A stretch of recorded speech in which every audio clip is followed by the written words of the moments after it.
This is Monday with Friday, and thank you for joining me.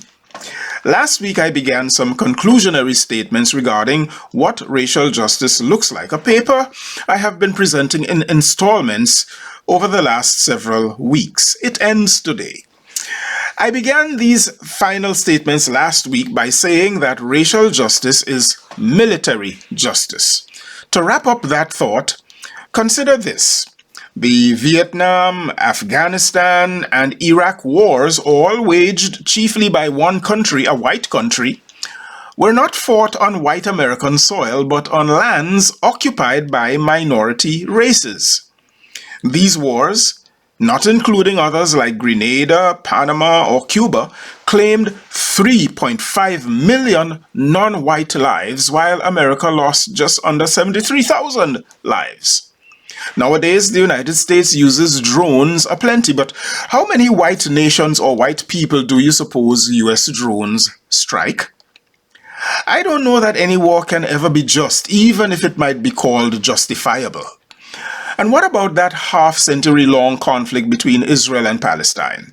It's clear on which side the balance of power weighs more heavily in that conflict, as well as the origin of the munitions, equipment, and financial support for the more powerful side, and the incredible annual costs to their Western ally. All this while a capital city in a southern state with 82% black people with a white governor nearly died of thirst recently because the governor, not the black mayor, found it inconvenient or lacking priority to provide money for developing a modern water delivery system.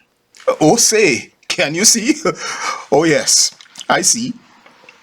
Second, racial justice is political justice. It requires the end of the abuse of power. Political and economic powers are abused nearly everywhere to erode the human rights of ethnic minorities, including their right to vote.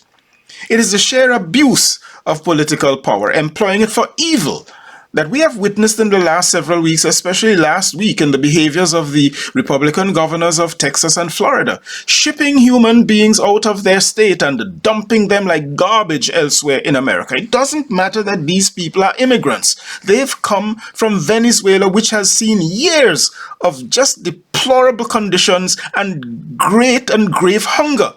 These people need our love and our support and our help. Men who do this to human beings, especially suffering human beings, as though they are commodities or chattel, prove how easy it was for men in the past to enslave and make commodities of black people, separate families and babies from their mothers, rape the women, displace, chase and rob and kill indigenous peoples or otherwise hoard Jewish people onto trains and then ship them to gas chambers. That DeSantis and Abbott could so easily and unconscionably commit these inhumane acts tells me how easy it is for men like them to become enslavers, Trail of Tears repeaters, and Holocaust managers as they wantonly abuse power. Third, racial justice is environmental justice. The impact of global warming is greatest for the time being on the poorest nations of the world, who happen to be black and brown people. Environmental stewardship is thwarted largely by very rich white people, with the poor and the colored as collateral damage. Right now, Pakistan is reeling from the effects of global warming, and the global north, who pours up to 59 times more carbon emissions into the atmosphere than Pakistan, hardly notices or cares that 1/3 of that country is under flood waters. Fourth, racial justice is media justice. Whether it is how the Western media cover the Olympics, focusing on white nations while giving short shrift to global South nations, or how they cover a few missing white women versus how they do not cover tens of thousands of missing black and brown people, at least here in America, or how they referenced Ukrainian refugees with shock and lament while referencing Syrian or Somali or other such refugees. As a matter of fact, given, it's clear racial justice must include media. And it's no wonder we can't do any better given who owns most of the media houses. Racial justice must include media. Where are the media, the major media houses, when leaders from the global south address the United Nations? Why are such nations excluded anyway from permanent membership in the Security Council, and not one of them has veto privilege? Fifth, racial justice is female justice. For you see, no part of the human race has suffered consistently like the female, and it seems infinitely worse when religion is applied and when the statistics of human trafficking are viewed for ethnicity, nationality, and gender.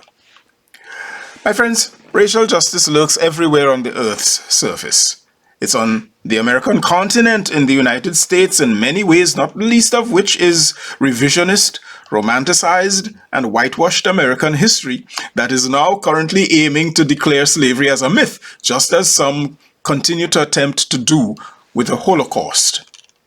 It's in Europe, with people like Marie Le Pen and Viktor Orban, not to forget what France still owes Haiti, and England countless nations that its monarchy conquered and plundered.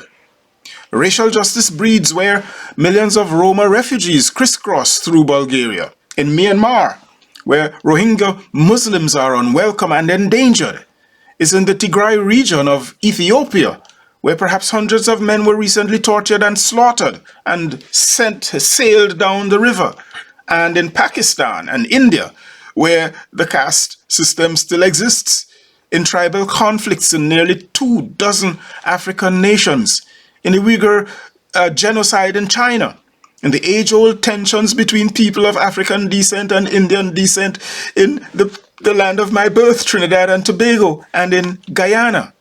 Simply put, if you look closely, opportunities to engage in racial justice might very well exist in the city, town, or village right where you live. We should all get very busy.